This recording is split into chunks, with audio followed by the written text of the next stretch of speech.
Bueno, bienvenidos a todos. La verdad estamos felices de tenerlos acá y de tenerlas acá.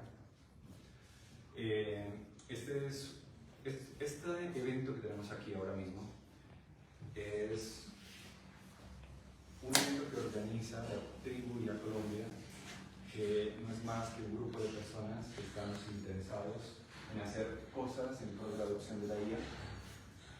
Y hay una razón en particular por la que hacemos todo esto. Y esa razón es que nosotros creemos que la inteligencia artificial, si no es la más, es una de las tecnologías más transformadoras que ha creado la humanidad. Es lo que creemos. Y por esa razón pensamos que el impacto que la IA puede tener en la sociedad puede ser muy grande y va a ser muy grande. Y eso grande puede ser grande positivo o grande negativo. Lo que nosotros queremos hacer es aportar para que se tienda la balanza hacia más positivo, para apoyar procesos de adopción responsable y ética de la IA y en distintos niveles. Entonces, por eso queremos sentar a académicos, a empresarios, a estudiantes, a profesores de colegio, porque la discusión es supremamente amplia. Y habiendo arrancado ya con algunas experiencias en conversatorios, que es una de las actividades que hacemos, nos damos cuenta de esa diversidad de personas que llegan. Por ejemplo, en Medellín no solamente había técnicos, había una abogada, había una administradora de empresas, también científicos de datos, empresarios, emprendedores. Y eso es lo interesante de estas discusiones. En realidad, al finalizar esta conversación el día de hoy, mi expectativa, esencialmente, es que todos hayamos tenido la oportunidad de conocer un poco lo que piensan los otros alrededor de esto, de identificar tal vez cercanía o similitudes en el pensamiento que yo tengo y encontrar oportunidades de colaboración con personas. Algo que queremos hacer es que nos podamos encontrar personas que tienen problemas a resolver con personas que saben cómo hacerlo, y que se generen chispas también. Eso hace parte esencial de la adopción, ¿no? No solamente cómo ir a enseñar la IA en un colegio, sino cómo hacer negocios con inteligencia artificial y cómo generar valor. Eso es lo que hacemos en Tribu IA Colombia. También tenemos un podcast y luego, digamos, en otro momento se hablará más de eso, pero entonces el foco de esta conversación, y por el cual les agradezco a todos estar acá, es cómo podemos hacer algo para apoyar esta iniciativa del gobierno con la hoja de ruta para lograr una adopción ética, responsable y sostenible de la inteligencia artificial acá en Colombia. Eso es lo que queremos hacer. Y nosotros no tenemos respuestas, nosotros tenemos preguntas. Y la idea es que entre todos podamos ir construyendo un poquito de todo esto que estamos haciendo. ¿Ok? Esa entonces es la primera parte de la introducción. Miguel, podríamos tener para poder proyectar un QR que necesitamos. Entonces, ahora sí vamos a ver cuál es la metodología que vamos a usar para sacar el máximo provecho de este tiempo. Lo que vamos a hacer es, vamos a hacer como un recap muy rápido de esos focos de innovación que se proponen en la hoja de ruta, esos 5 focos. Espero que la mayoría haya tenido oportunidad de ojear un poquito eso o de haber participado o visto en directo el lanzamiento de la hoja de ruta. Hay unos 5 focos. Entonces simplemente los vamos a nombrar. Tal vez si alguien quiera comentar algo sobre alguno de los focos, es más que bienvenido. Cada uno de los focos tiene unos problemas identificados. Por ejemplo, el foco en educación, digamos. Pues hay una serie de problemas identificados.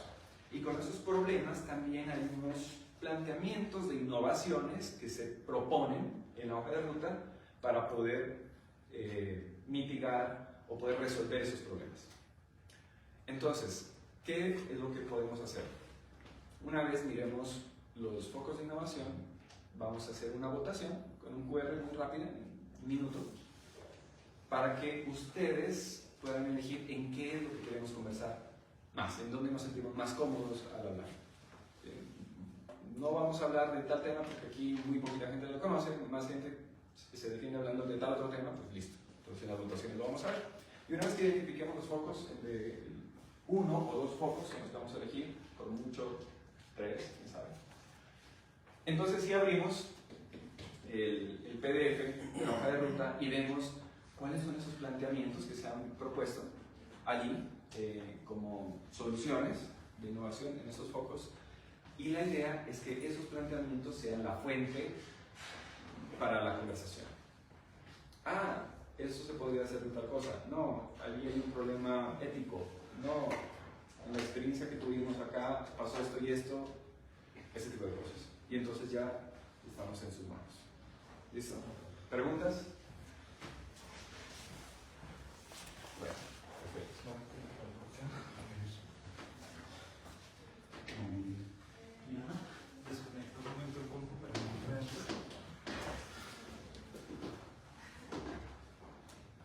Pues mientras la tecnología aparece, funciona, es un efecto muy conocido. Entonces le propongo que cada uno se presente y de manera muy fácil dice su nombre y puede decir en una palabra, vamos a decir 5 máximos, por qué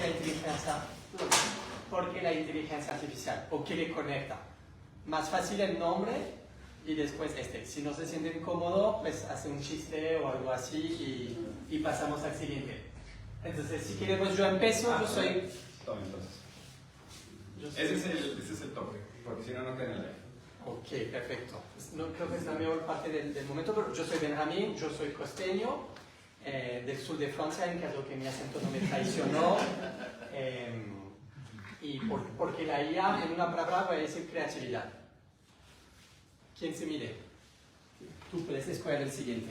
Ok, buenas noches a todos. Mi nombre es Bernardo Gerena y soy empresario, en parte pues una empresa de tecnología y docente.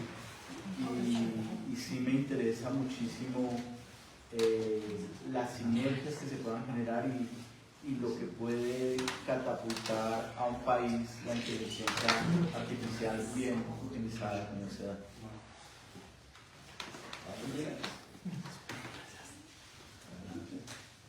Hola, mucho gusto. ¿Me escuchan? Hola. Soy Victoria Carvajal. Pues actualmente estoy manejando la inteligencia artificial como un chatbot para mejorar el bienestar financiero de las personas. Y pues vengo a escucharles. ¿Qué más ideas hay? Buenas noches, mi nombre es Roger Ovalle, yo trabajo en la Cámara de Comercio de Bogotá en un proyecto que se llama DataSource y cuyo objetivo de alguna manera es poder como orquestar la colaboración en el manejo de datos para facilitar seguramente muchos proyectos de inteligencia artificial.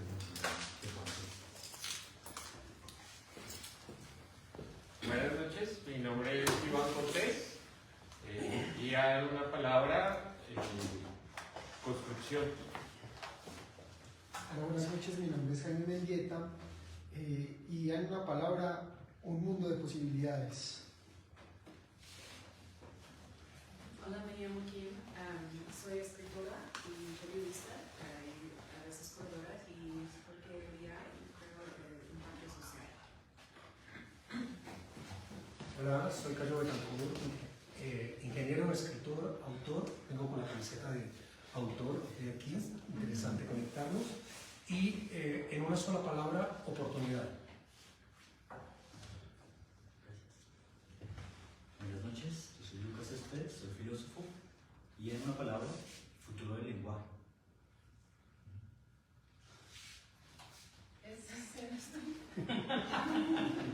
Plagio. Buenas noches, yo soy Ana Romero, yo también soy estudiante de filosofía. Os conozco este espacio porque a veces estuve involucrada en TAI, investigación, no sé qué palabra,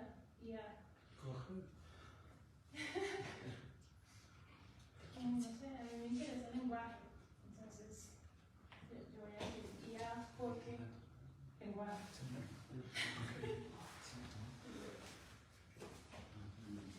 noches, mi nombre es Miguel Riaño. Pues en una palabra, bienestar.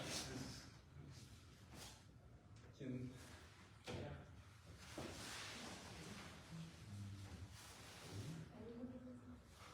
Buenas noches a todos, a todas. Mi nombre es Angelo González.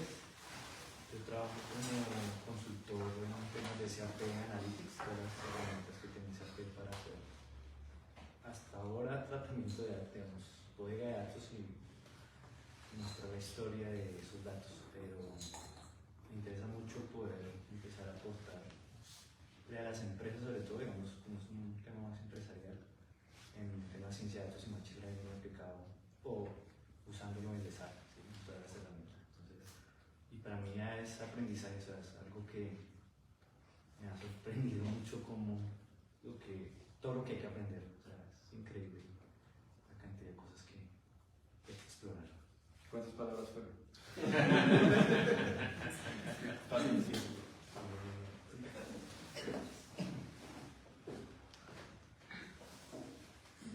Hola, buenas noches. Mi nombre es Adriana Cáceres, soy abogada.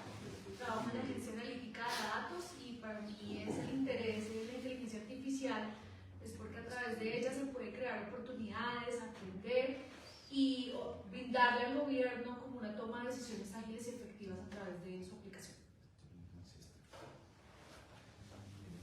Hola, buenas noches. Mi nombre es Rodrigo Castañeda, emprendedor. Y en una palabra de introducción me gustaría cómo poderla aplicar en sistemas de producción. Buenas noches, mi nombre es Diana Urbano, trabajo en una empresa que se dedica al tema de datos de tecnología. Para mí, pues, sí, algo importante yo lo resumiría como innovación. Apoya, digamos, todos los procesos de innovación que se vienen generando y pues permite generar, pues, como hablamos acá, la hoja de ruta en los procesos de innovación. Hola, yo soy José Manuel Talla, yo soy economista y he trabajado en consultoría y me interesa mucho ver la inteligencia artificial cómo potencializa la investigación. En tanto continuamos, por favor, vayan todos escaneando el QR y van a votar por los focos de innovación que les había comentado para centrar la conversación. Buenas noches, mi nombre es David Martín, me desempeño en el SENA como instructor en la parte ética y para mí IA es encuentro de realidades. Creo que finalmente lo artificial se está encontrando con lo humano y desde allí es interesante ver cómo nos pensamos desde las distintas tecnologías, cómo esto va a ahondar y cómo va a potencializar, pero también cómo puede afectar lo humano y es pensar lo humano para que se piense la IA. Yo voy por ahí también. Mi nombre es Mónica Reyes y realmente no me interesa la inteligencia artificial como tal, sino qué significa ser humano en la era de la inteligencia artificial y cómo nos vamos a parar en frente a esto que se nos viene, que los próximos años van a ser muchísimos. ¿Cuál es tu background? Soy artista y filósofa. Buenas noches, mi nombre es Esther Montoya.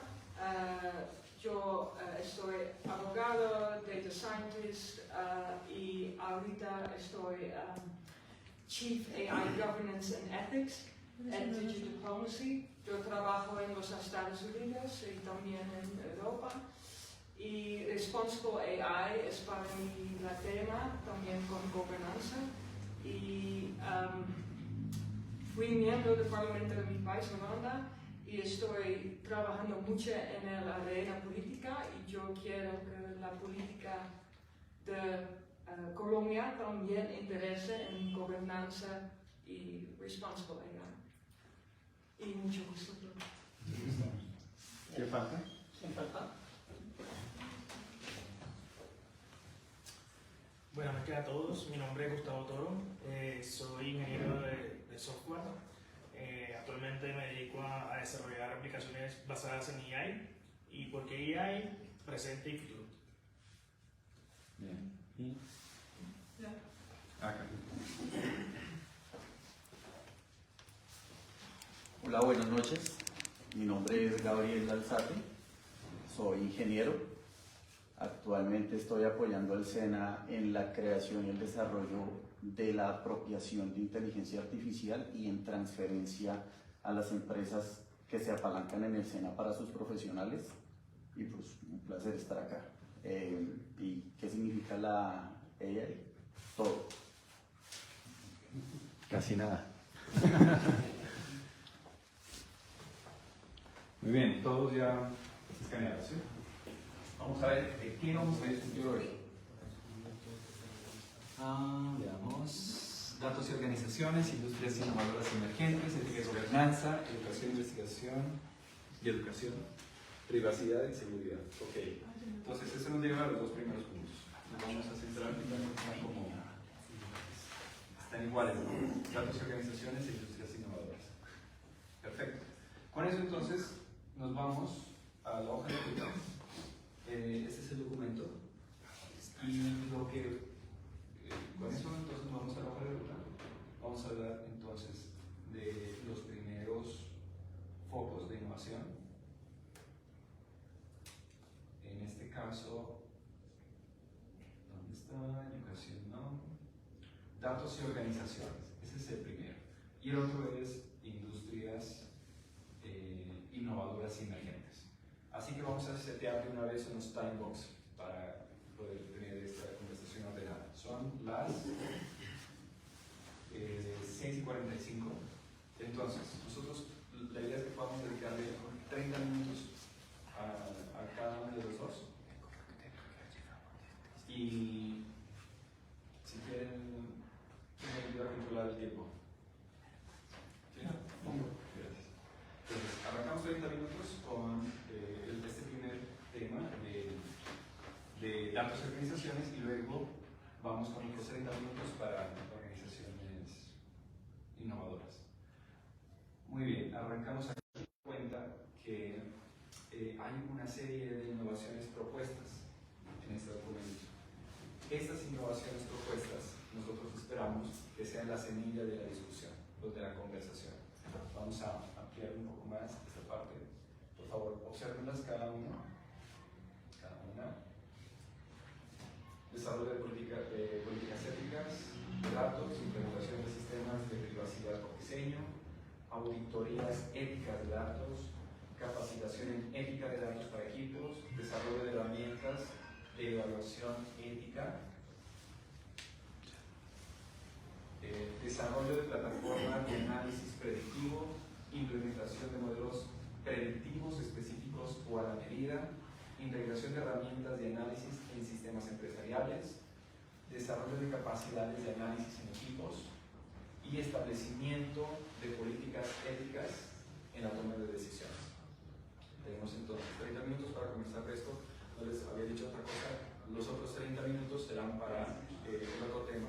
Y luego espero que podamos tener otros 30 minutos que va a ser como para un cierre y puntos adicionales. Yo tenía un punto también que quería poner sobre la mesa de cooperación. Entonces, ese es el otro. El micrófono es de ustedes. ¿Alguien quiere sentar las bases de la conversación? Entonces, yo podría formular esto. Datos y organizaciones. Hay una cantidad de cosas que se quieren hacer acá y muchas veces dicen, y nosotros no tenemos datos, ¿no? Y para darle un poco de más de contexto a esto, quiero plantearles el siguiente escenario. ¿Cómo se crea valor con inteligencia artificial? Algo que me he dado cuenta y he visto a algunas personas hablar sobre esto, es que se necesitan 4 factores para crear valor con inteligencia artificial. El primer factor son los datos, por eso estamos hablando ahorita de datos, ¿no? Con los datos podemos entrenar inteligencias artificiales, enseñarles qué es lo que queremos que hagan, pero no es suficiente datos. También necesitamos infraestructura, que es el segundo factor. A más cantidad de datos, más infraestructura vamos a necesitar. ¿Quién es el rey de la infraestructura en IA en este momento? Nvidia, ¿no? Esa es una discusión bien interesante, pero Sepamos entonces que ese es el segundo aspecto. El que no tiene infraestructura, no tiene capacidad de cómputo, no puede crear modelos de IA. El tercer aspecto, ya tengo datos, tengo infraestructura, ¿qué más necesitamos? Necesitamos cerebros humanos, necesitamos talento. Y aquí les quiero poner un ejemplo bien sencillo. ¿Cuántos años lleva Google trabajando en inteligencia artificial? Muchos. Y los aportes son increíbles. Pero ¿cuántos años lleva trabajando OpenAI? Y lo que ha hecho. Claro, desde el 2015. Y lo que ha hecho. Y cuando miramos lo que ha hecho, decimos, oiga, ¿cómo es posible que compañías como Google, o Amazon, o IBM, con su Watson hace años, no haya logrado hasta este momento lo que OpenAI logró hace un año con GPT-4? ¿Por qué? Si tienen mucha más infraestructura, ¿no? Es talento. OpenAI tiene esa capacidad como organización. Y el cuarto factor para poder crear valor con inteligencia artificial, ¿cuál creen ustedes que pueda ser?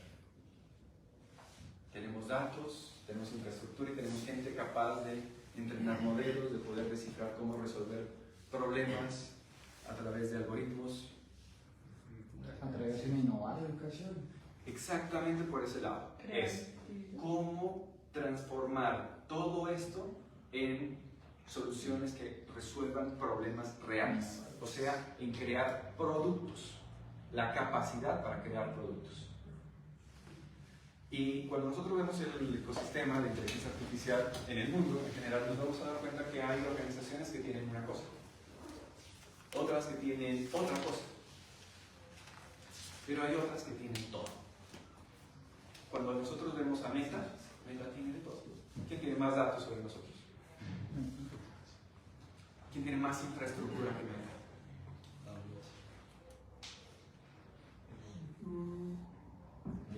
Esperan 600.000 equivalente de H100 al final de este año, el Meta. Pero además de tener datos y de tener infraestructura, ¿tienen talento? Se podría decir que sí, ¿no? Y con su FAIR laboratorio también. ¿Y será que ellos saben hacer productos? Total.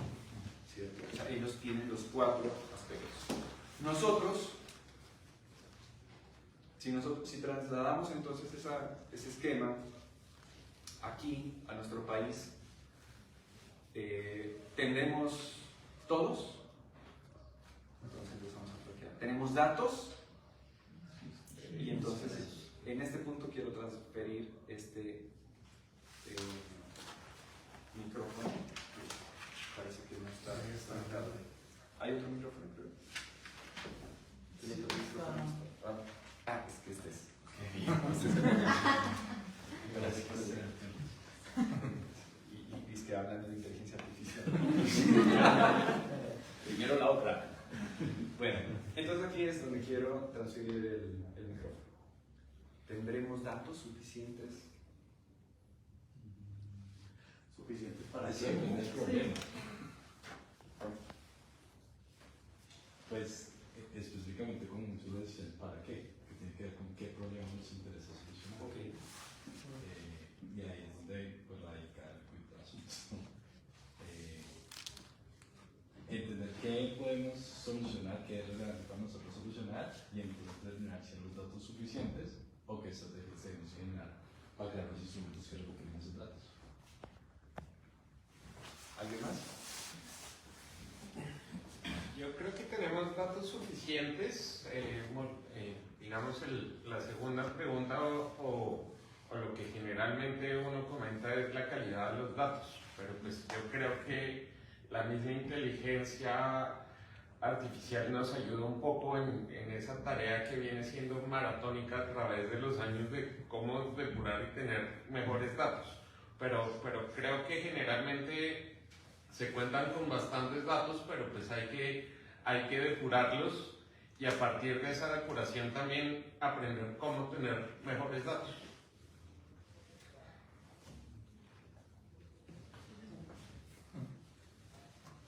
Su nombre y luego. Bueno, yo soy Paula Pinson. yo me manejo desde el campo de la cultura. Yo siento que sí hay datos suficientes, pero hace falta hacer una categorización, porque no se puede hablar de una inteligencia artificial general en cada, general no es otra cosa, una inteligencia artificial que pueda responder las preguntas de todo el planeta, porque cada sociedad, cada cultura, cada lugar tiene sus propias, digamos, reglas, estructuras que cambian de un lugar a otro. No es lo mismo como nosotros acá hablamos de digamos, el feminismo, mujeres, hombres, a, digamos, una herramienta de inteligencia artificial que se usa en Medio Oriente. No se puede usar la misma. Y cada lugar, cada región debería tener su propia caracterización de datos y poder configurar así sus propias herramientas IA en cada lugar. O sea, geolocalizadas. Geolocalizadas.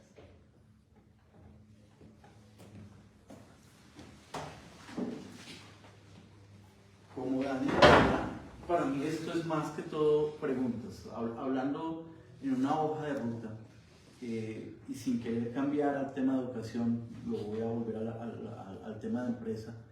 Creo que en una hoja de ruta es muy importante establecer el momento actual y hacer un análisis dinámico de lo que viene en el futuro. Lo que pasa es que en lo que yo veo las condiciones han cambiado radicalmente. La IA, como lo había dicho Dani también al principio, lo sabemos, ha crecido exponencialmente, pues gracias a los desarrollos de OpenAI y de lo que no conocemos todavía. Entonces, a nivel país, se me hace muy importante establecer sobre qué paradigma nos vamos a mover, siendo explícito. Podríamos decir, no, formemos científicos de datos, especialistas en Python, especialistas en estadística, y resulta que mucho de esto va a ser absorbido realmente por la inteligencia artificial. Otra alternativa podría ser el otro extremo. ¿Qué necesitamos? Necesitamos gente que rápidamente tenga triunfos tempranos o victorias tempranas, de pronto con alternativas no code o low code, que permitan integrar esto rápidamente a la empresa. Y a la vez, ¿cómo manejamos cuando esto es tan rápido este factor de análisis ético? Entonces, una de las preguntas que a mí me surgen desde el punto de vista de esta hoja de ruta es eso: ¿qué decisiones estratégicas debemos tomar todos? Debe tomar el país, debemos tomar los empresarios, los docentes. Me interesa, por ejemplo, el tema de la cultura. Trabajé hace 20 años en construir el sistema de información cultural del ministerio, y eso, comparado con lo que se puede hacer hoy, ese mismo sistema se podría hacer en días. Entonces, no podemos seguir en el paradigma tradicional porque estamos en un paradigma distinto, y siento a veces que no nos damos cuenta de ello. O sea, la toma de decisiones tiene que ser otro tipo de decisiones, y la estrategia tiene que ser otra. Y parte de eso, pues hay que mirarlo. Yo como empresario puedo egoístamente decir, bueno, me meto rápido en esto, hago lo más fácil, que es crear una agencia para hacer difusión de medios por inteligencia. Eso es lo que está haciendo todo el mundo o mucha gente, y de pronto no es lo que agrega valor a mi modo de ver. Entonces, esta hoja de ruta creo que sí debe definirse en cuanto a preguntas: ¿en dónde estoy y qué estrategia en cada uno de esos puntos, acompañados como un elemento transversal de la ética, debemos tener en cuenta? Es eso. A mí me gustan estas 4 condiciones, pero quiero poner otra opción para un quinto. Claro. Lo siento, no hablo bien español. Porque también necesitamos, we need political support, geopolitical and political. Can I do this 2 sentences in English? I'm so sorry, guys. So, what I see happening here, and it happened in my country, Holland, but it's happening all over Europe, is that ministries claim this subject as being theirs, but they're not cooperating. So education, science, every ministry tries to be front runner on this, but this is not, a rat race between ministries. This should be a race of this country versus the rest of the world. And that's my second point. Due to my work in the US and Europe, I'm a lot at those UN, UNESCO, OECD discussions. And every time we talk about the global south, it's about Africa. And that hurts me so badly because I'm starting to feel like a Colombian even though I don't speak Spanish well enough. But I love this country and I don't understand how Latin America is out of the equation. Every time we talk about the global south, I think Africa is important. So I think if we take a look at La Hoja, we need to take exactly those 4 conditions that you said. But we need to add that political element. So this country needs to align on a ministry level and make sure that the efforts are completely aligned so that we can actually move forward fast. This country needs to be a bit faster, I think. But also we need to claim our seat at the table when it's geopolitical. We need to make people understand that the global south is also here. And this country is 7th on the OECD ranking of governments investing in digital transformations. Now, we need to show that we're not just 7th, we can be top if we also keep these 2 elements, so political nationally and geopolitical more internationally, also in mind. Who was next? Nombre primero, por favor. Bueno, mi nombre es David. Yo pienso que sí existen muchos datos, pero la dificultad de pronto que haya a nivel de nuestros países es que todos esos datos están regados y son muy pocas las entidades que de pronto tienen una regulación o que tienen los datos debidamente preestablecidos ya desde la inteligencia artificial. Yo creo que desde la hoja de ruta surgen también los interrogantes. Y lo primero que tendríamos que posiblemente hacernos es qué tecnologías tenemos como país, qué tecnología de pronto realizamos y diseñamos como país, para saber cuáles hay, cuáles diseñamos, poder generar realmente una estrategia de saber qué vamos a regular.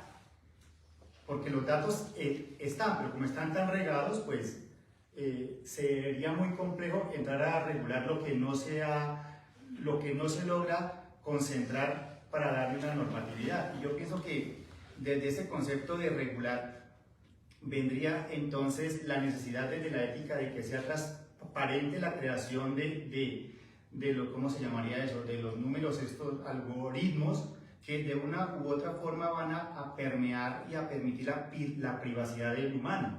Porque es que cuando hablamos de la IA, a veces nos pensamos única y exclusivamente como lo tecnológico, pero no nos estamos pensando también que esa IA va a impactar lo humano, ¿sí? Lo que me van a meter aquí en el cerebro, componentes algorítmicos para ayudar al Alzheimer, ¿sí?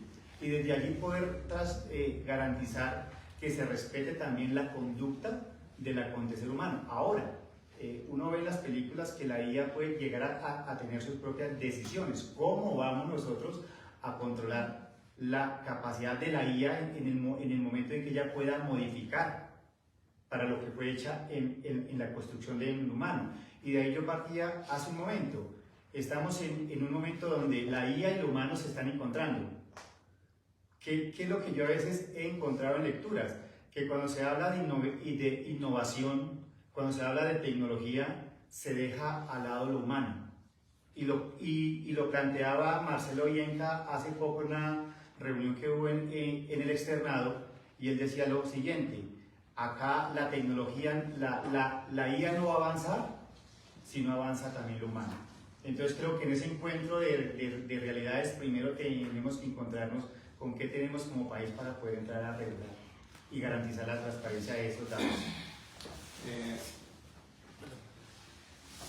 Ahorita sigue Cayo y luego. Bueno, mi nombre es Gustavo Toro. Remitiéndome al tema que estamos hablando en el foco de datos y organizaciones, yo identifico que obviamente existen, los datos existen, hay que tratarlos evidentemente, pero hablando de organizaciones tenemos dos ramas, la rama pública y la rama privada, y en ambas estamos mal. Entonces, por ejemplo, ¿quiénes son los que tienen más datos aquí en el sector privado? Pues las grandes corporaciones. Estamos hablando de Éxito, Falabella, lo que sea. Tienen millones de datos de nosotros. Y yo creo que hay mucha falencia en que no saben utilizar la inteligencia artificial para sacarle provecho a esos datos. Eso no viene de ahora, eso viene de hace mucho tiempo, con las herramientas que tenían antes, pero hoy en día es fácil crear un modelo que lo montas en OpenAI y automáticamente te arroja cualquier información que tú quieras. No lo saben hacer. Y eso es una falencia que lo tienen las grandes, lo tienen las pequeñas porque no tienen tampoco datos, pero es un foco que hay que atacar. Y en las públicas nos va peor porque ni siquiera se hablan entre ellas. Yo le pongo un ejemplo.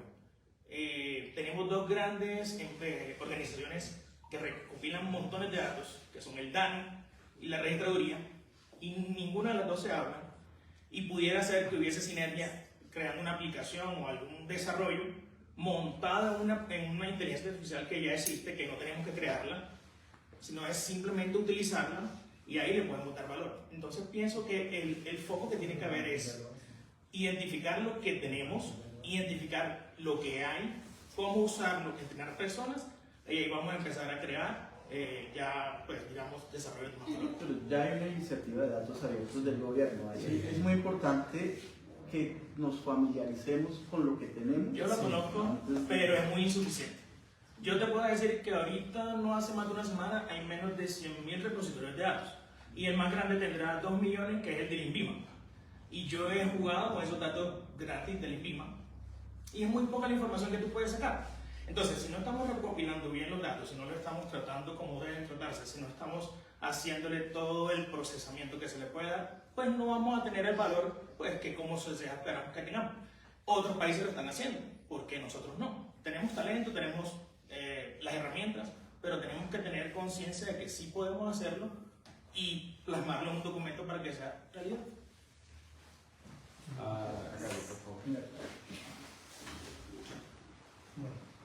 Rápidamente, varios puntos. Yo creo, Dani, que antes de los datos, tú hablabas del tema de infraestructura. ¿Sí? Voy a ponerme la camiseta de ingeniero ahora. Los temas de infraestructura hay que mirarlos con respecto a los lenguajes que estamos usando. ¿Cuál LLM estamos usando? Y si nos vamos a lo más grande, lo siento, pero vamos a necesitar una supercomputadora aquí. Entonces, por ese punto podemos empezar a acotar. Segundo, estoy de acuerdo contigo con respecto a los datos. ¿Sí? 2, 10, 15, 20, 30 millones de datos no son nada. En un data lake se espera muchísimo más, 10, 15, 30, 40 veces más. Y para cerrar, el punto que tú dijiste ahora del Big South, the Big South only, we are Africa all in the world, but only South America is out of that equation. Lo que podemos buscar hacer nosotros en este momento es desconectar un poco esta parte que estamos hablando de gobierno y empresa privada. ¿Por qué? Porque cada uno está hablando por su cuenta. ¿Sí? Cada uno está hablando por su cuenta y créanme, nosotros para empezar a generar una presión en esos dos entornos somos muy pequeños. Les voy a poner un ejemplo, lo que pasó con Agile en los 90. Se reunió un equipo como nosotros, pequeño, y generó un manifiesto. Ese es mi pequeño punto aquí, ¿sí? Meternos a influenciar una estandarización que la Unión Europea está bastante avanzada ahora. Los Estados Unidos está quedado, nosotros estamos muy abajo, es muy complejo. Organizar cada una de las empresas privadas que en sus casas matrices tienen sus propias reglas y su propio modelo ético es otra cosa. Pero si nosotros, aparte, podemos generar un manifiesto con todo lo que estamos hablando aquí, creo que podemos hacer algo. Como individuos. Sí. Yo siento que hay un tema de lenguaje ahí. O sea, de la forma como se comunica lo que se quiere hacer. Cuando se habla de un lenguaje muy técnico, la gente de una vez lo rechaza. La gente sabe que tiene que aprender inteligencia artificial, la gente sabe que se está quedando atrás, pero le dicen hace curso ChatGPT y la mayoría dice. Pero es que eso es solamente la punta del iceberg. Sí, por eso. Y esa es la punta. O sea, es la es punta que técnicamente, ¿no? Esa es la mamá de los pollitos. Y la gente no lo ve. Lo digo porque es que yo soy pianista, yo soy músico y entré a este mundo por cosas de la vida. Y intento enseño inteligencia artificial a mi gente cercana, dicto clases en una universidad en Europa de inteligencia artificial generativa. Y es como que, ay, ven, ya te entendí, ¿no? Pues, ¿tú qué haces? No, yo soy peluquero. Entonces, mira, tú la puedes hacer. Y bueno, ¿y tú qué haces? No, yo soy ingeniero, pero es que a mí se me dificulta esto.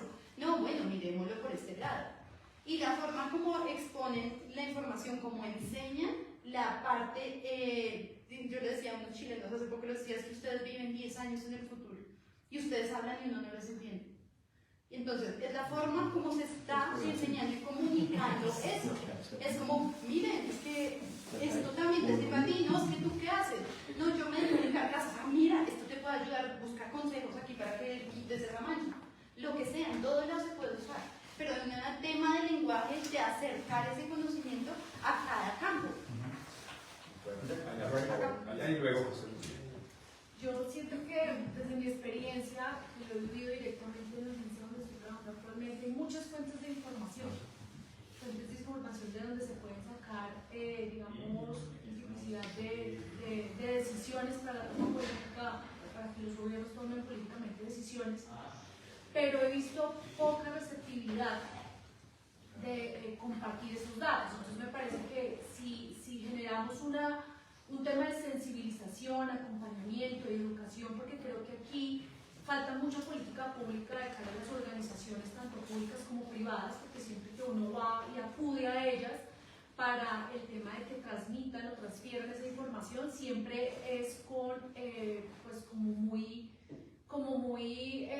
poco receptivos para dar conocimiento de algo que incluso lo podemos encontrar en datos abiertos, pero es muy corta la información que se consigue allí, porque a veces se requieren de más elementos y características del ser humano para poder tomar una buena decisión o generar unas buenas políticas o herramientas. Entonces creo que si uno genera o acompaña o empieza campañas de sensibilización, porque las reglas sobre el tema de la IA y sobre cómo utilizar los datos, creo que pues, Colombia está muy desactualizado, o sea, vamos muy atrás, y ahí sería un buen nicho de negocio que uno también acompañara, educara, sensibilizara y generara como esa confianza en la transmisión de la información. Me causa mucha curiosidad que muchas empresas y muchas organizaciones públicas tienen la misma información, pero yo tengo que dar una vuelta para que alguien me la dé cuando esa institución a la que me dirijo me la podría transmitir. Pero no, tengo que ir y generar muchas más más eslabones, tengo que avanzar en los eslabones de la cadena y ir como al eslabón mucho más, al que tiene la información más concentrada para que me permita acceder a esa información. Entonces creo que hay una oportunidad ahí en el tema de acompañamiento, receptividad, educación y sensibilización hacia el tema de la aplicación de estos, que muchas veces lo miran como con poca receptividad, pero es más abrirnos un poco más a esto. A José María y luego a Gabriel. Con lo que acabas de decir, recordé como cuando sale apenas el correo electrónico se empieza a establecer, y sobre todo las compañías, las organizaciones públicas no lo podían usar por restricciones, ¿no? No podían garantizar la entrega, en fin, y pareciera que un símil con lo que dijiste.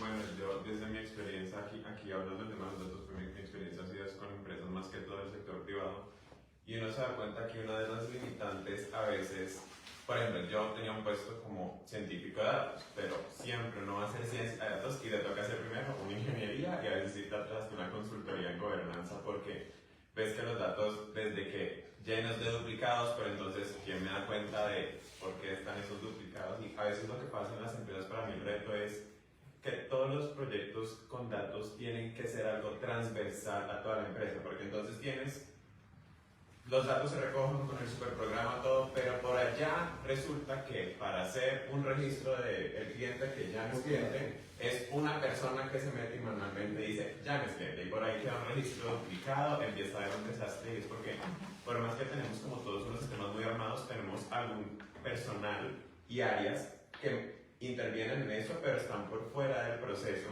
entonces se hacen cosas manualmente que deberían automatizarse y para no generar esos choques.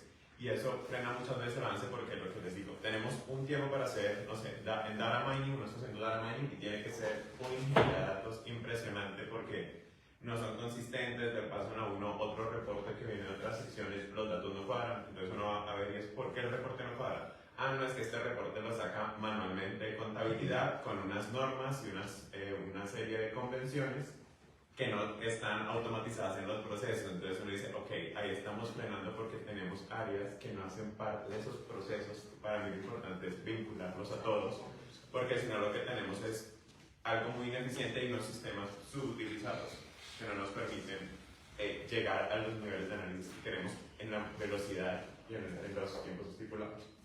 Nos quedan 2 minutos en el tema. 2 minutos. Tenemos a Gustavo.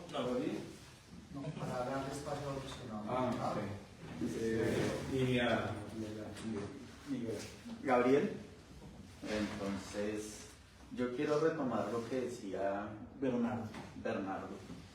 Hay que ponerle foco, porque estas discusiones que estamos teniendo se están dando en todo el mundo y todos los países están escogiendo un camino.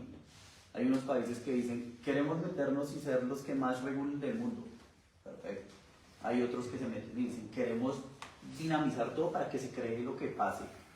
Y después cuando esté hecho y se lo estemos vendiendo a todo el planeta, miramos cómo regulamos este tipo de cosas. Es otro camino válido. Uno puede estar en una línea y en otra línea. Lo que tenemos que decidir es cuál queremos ser, porque todo el planeta está en este momento teniendo esta misma discusión.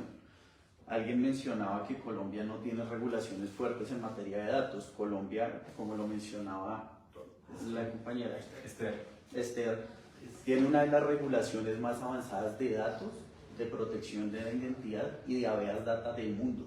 Cuando Colombia entró a la OCDE, todos los países de la OCDE se comunican con Colombia para hacerle transferencia de ese conocimiento y en lucha anticorrupción.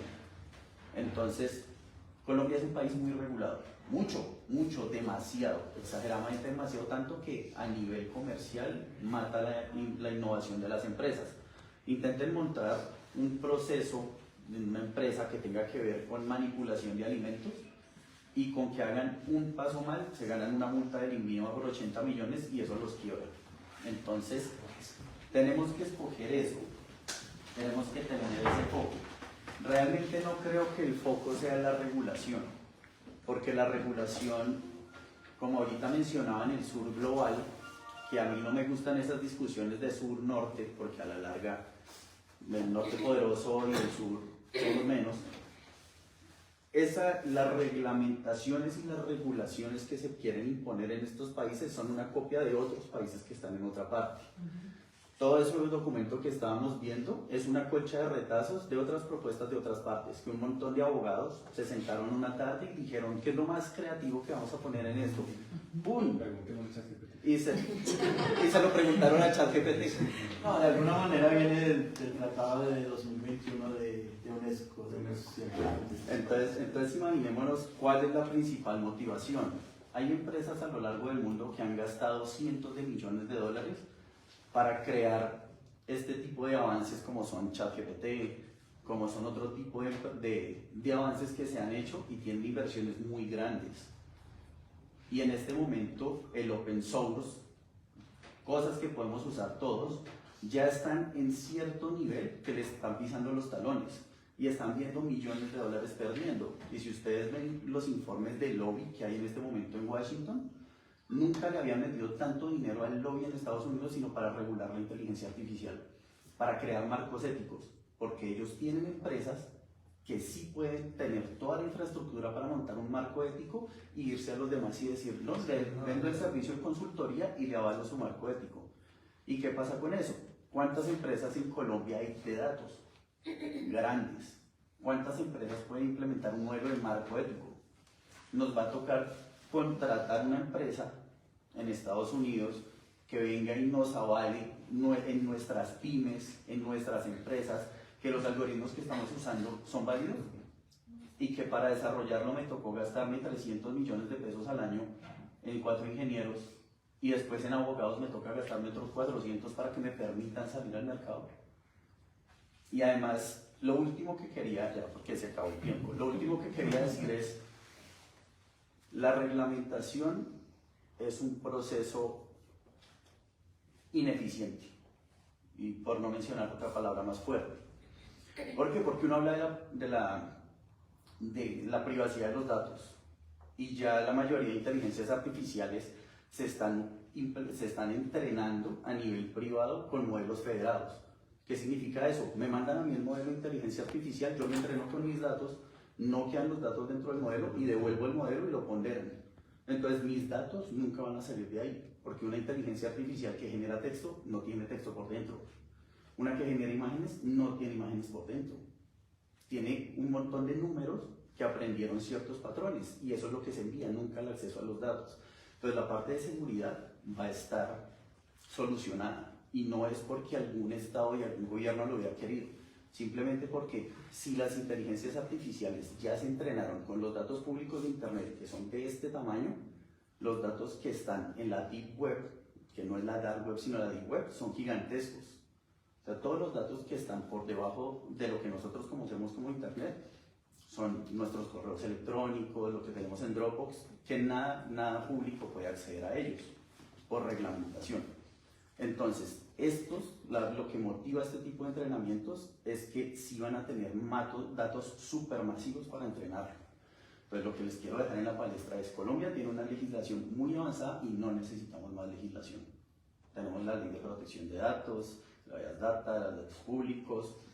No es un negocio meterse a apoyar al gobierno, a crear procesos y procedimientos para el gobierno. Si alguno ha licitado con el gobierno, lo sabrá de primera mano que muchas veces no gana el mejor. Y no digo muchas veces, de que sea un poquito, de la mayoría de las veces. Muchas veces los que hemos tenido la oportunidad de pasar por el servicio público, vemos que desarrollamos herramientas muy avanzadas y que no son implementadas, o cuando son implementadas cambia el gobierno y se quitan y comienzan de cero. Y eso no está mal y no está bien, así es el gobierno. Cuando uno es una persona pública, un civil, uno tiene derecho a todo menos lo que le prohíbe la ley. Cuando uno es un funcionario público, uno no tiene derecho a hacer lo que le da la gana, excepto lo que le permite la ley.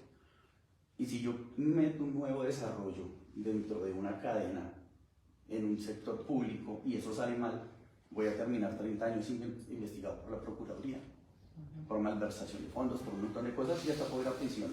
¿Cuál es mi incentivo para desarrollar eso? Entonces, mi llamado es foco.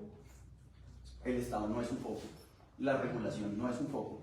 Tenemos que ver es cómo desarrollamos inteligencia artificial, cómo la metemos en las empresas, cómo esas empresas jalonan que se desarrollen más el ecosistema, y cuando tengamos ya estos goles, estos desarrollos y estas cosas, hablemos de ética, regulación, de lo que quieran. Cuando falta. Pero cuando haya algo y no seamos consumidores, sino que seamos haciendo los errores, nos vamos a preocupar por regular entonces. Exacto, así funciona. Y si le quedan los elementos éticos. Nos acostumbramos justamente a eso, a equivocarnos para después intentar resarcir el error. Miguel, sí, lo que pasa es que también hay un problema, y es que nos podemos quedar toda una década explorando qué puede fallar. Esto va muy rápido, ¿Sí? no tiene... Entonces eso es una pérdida de tiempo. Sí, eso no nos sirve. Totalmente de acuerdo con lo que acaba de decir Gabriel. Y me gustaría que ese también fuera nuestro foco. O sea, cada uno ha dicho muchas cosas y hay muchas anécdotas y todo, pero veámonos como algo más grande. ¿Sí? ¿Quiénes somos nosotros? ¿Sí? ¿Qué queremos ser? Un grupo de ciudadanos que va al buzón de sugerencias del gobierno y le dice: ay, esto de la hoja de ruta no me gusta, esto cambiando, no nos van a poner cuidado. ¿Sí? Entonces, ¿cómo nos organizamos? Si estamos acá es por eso, o sea, organicémonos y hagamos algo. ¿Sí? Y ese algo que queremos hacer, ¿qué es? Yo voy por esa línea también. Es como, ¿cómo aceleramos la innovación? ¿Sí? Y ya eso esa pregunta nos va a llevar a ciertas respuestas. ¿Dónde es que tiene que estar el foco de inversión, de lo que se le va a pedir al gobierno, de la educación por dónde se tiene que mover, de qué alianzas con la empresa privada necesitamos?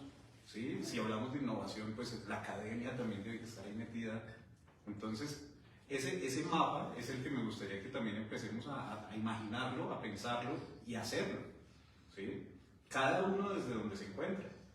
¿Cómo movemos este proyecto? Ese proyecto es el que no es claro en este momento. Hay ideas, pero eso es lo que me gustaría que esta conversación nos ayude a aterrizar esas ideas, ¿sí? A un norte. Lo del manifiesto me encanta, yo soy muy de esa línea, ¿sí? de decir, estos somos, porque eso es lo que dice un manifiesto, ¿sí? Es estos somos y por esto peleamos. Eso es un manifiesto, básicamente. Entonces, hay muchas ideas, y creo que varios compartimos eso, por ejemplo, del mundo open source, de la colaboración, y esa es una de las formas más rápidas de acelerar esa innovación, ¿sí? Es solamente como para tener un norte ahorita en esta conversación, porque si nos ponemos a mirar tema por tema, ahí se nos va la vida, y pensémonos antes de lo que nos pone el gobierno ahí, nosotros qué queremos, a dónde vamos, qué queremos hacer. Es que yo creo que ahí hay que poner una pregunta muy importante, que es ¿para quién estamos trabajando? ¿Y por qué no los estamos incluyendo? Es para todos. Ahí es cuando yo vuelvo a recalcar lo de, es que más gente debe integrarse, más gente De acuerdo, todos de acuerdo. los campos. Y hay metodológicamente una propuesta, por ejemplo, una comunidad de práctica. Las comunidades de práctica lo que tienen de interesante es que no todos tienen el mismo nivel de participación, ¿sí? Además es voluntario. Tú no puedes decir, sí, es muy bonito decir todos, pero no todos van a venir, ¿sí? Solo los más interesados van a ser como Dani, que organizan a la gente, que buscan, que invitan, que y ahí se va configurando un núcleo. Y como Y educadores, también, ¿cómo despertamos ese interés? O sea, ahí es como... ¿tú eres educadora? Sí, soy Dinos tú. Yo Es que eso es lo que lo tenemos que que yo empezar a decía. ser más propositivos. Sí, ¿sí? lo que yo sé Es chévere desde quejarse. cada campo. Quejarse es muy bonito. ¿Sí? Eso es un deporte. Pero ¿qué proponemos nosotros? ¿Sí? Mi idea es que hagamos esto. Sí, algo que digamos asusta mucho a mis estudiantes, a la gente con la que hablo de esto, es como, bueno, y entonces me toca aprender código. No, no te toca aprender código. Es lo primero que hay que decirles, no te toca. Hay en este momento más de 12.000 herramientas de Pero inteligencia todo artificial. depende, es que uno no puede generalizar. Si yo necesito, por ejemplo, acá en Talla necesitamos gente que sepa código y necesitamos que haya toda una gente Sí, que... Sí, pero entonces, no todo el depende mundo del caso. sabe código. Necesitamos darle una estructura. No, es la invitación y no sé si quieren mover la reunión hacia allá. Sí, es una moción de orden. Bueno, creo que tiene algo interesante. Sí, es como moción de orden también, ¿no? Bueno. Pero sí quiero manifestarla ahora. Si quieres justamente iba a ser también lo mismo. Vamos a organizar entonces eso. Habíamos planteado 30 minutos para esta conversación acerca de ese tema que ustedes más votaron, alrededor de datos y organizaciones. Se acabaron los 30 minutos. ¿Cierto? Llevamos como 45. Habíamos planteado que luego íbamos a tener otros 30 minutos para el siguiente tema, que era industrias innovadoras y emergentes, lo que me hace mucho match con lo que se está discutiendo en este momento. Y además habíamos planteado unos últimos 30 minutos para qué. Para el cierre. Para el cierre y varias proposiciones, o sea, ¿qué es lo que vamos a hacer? Yo les decía que yo tenía como una propuesta interesante ahí por hacernos también con eso. Ese es como lo que habíamos estructurado. Yo les iba a decir que hagamos como unos minutos de receso, pero yo creo que ya tiene vuelo todo, así que de una vez seguimos con el segundo punto y ahí les dejo para que vayan alimentando. Yo no sé exactamente si vaya a atacar el segundo punto, tiene que ver, pero ¿qué veo? Acá tú hablas de ciencia de datos y de procesos de extracción y transformación y carga, y de pronto tú hablas de la parte filosófica y tú hablas de la ética, y yo siento que primero hay que darle estructura a lo que hacemos, porque tal vez tú mismo dijiste la inteligencia artificial lo es todo, y si lo es todo es demasiado grande para que lo trabajemos adecuadamente. No quiero burocratizar, pero de pronto sí, a futuro va a ser necesario, así como en tu grupo de WhatsApp, dividirnos en temas de interés y habrá unos transversales. Hay un tema sobre la ética que me parecía muy interesante, por ejemplo, es que tú un niño lo puedes empezar a educar desde que nace, o incluso dicen que desde antes, pero no vas a decir, dejémoslo crecer y a los 18 años le enseño ética. Eso no es viable. Entonces, ese es un tema transversal a todos los posibles grupos. Los de ciencia de datos es un tema. El tema asociado a las alternativas de educación. Yo tuve la oportunidad de trabajar recientemente con la Cámara de Comercio Electrónico, la Universidad del Rosario y del SENA, en capacitación básica introductoria a inteligencia artificial. Y lo que me doy cuenta es que la gente llega con todas las expectativas totalmente distintas y incluso eso conduce al fracaso, porque son expectativas diferentes de cada grupo de interés. Entonces me parece muy importante que busquemos estructurar este espacio, y pues obviamente Dani, tú eres de alguna manera el promotor del tema, porque veo que para alguno incluso dijo, oiga, esto es hacerle un trabajo al gobierno.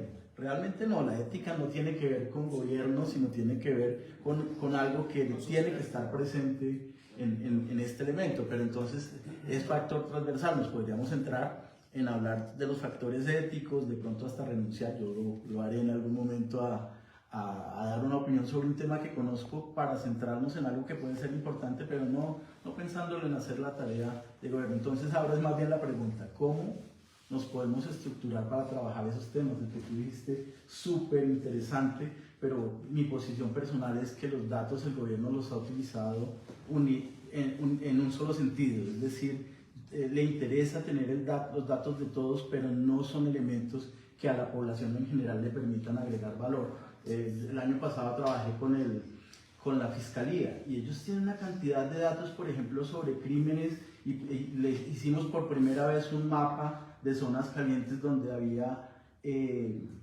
digamos, afectación a